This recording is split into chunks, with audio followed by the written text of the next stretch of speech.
Sikali temukuba. Werawo. Shanga lwaki sifuluma? Obaddeyo tewanombanga ali ewaka. Wanomba waka. Mafia we.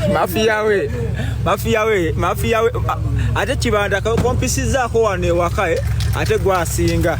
Ate neko kuba oli omuntu. Ebifaananyi. Kati kuba lyonna bagenzi okuba ati tekuli asobola ati.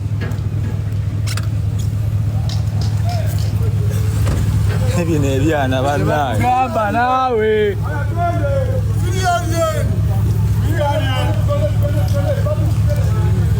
Babu tuveko.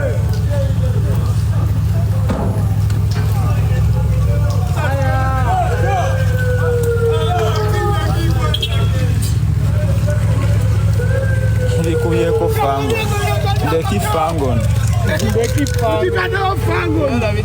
Dulayo. Waya.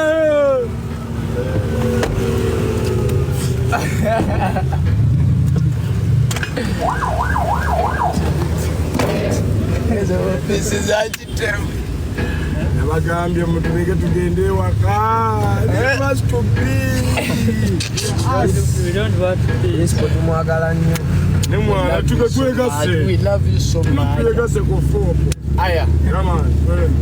Kintu kya bulabe nnyo eri omwami yenna ng'olina obubonero buno wammanga naye ate n'osalawo kubusiriikirira. Omwami ng'ofuyisa kumukumu naddala mu biseera ebyekiro oba kye tuyita frequent urination during the night, omwami ng'olumizibwa mu ndira oba kye tuyita low abdominal pain, omwami nga tokyasobola kusibwa musulo oba kye tuyita inability to hold back urine, sako n'omwami nga oba buukirwa ng'ofuka oba kye twandiyise burning sensation during urination. Obubonero bwonna bulaga nti prostate gland yo yagaziwa era ku advanced stage muvamu ekirwadde kye tuyita prostate cancer. Kale n'olwekyo wandibadde weefunira prostate lax capsules ku namba y'essimu eno 0708 786 53 oba 0760 77 16 01.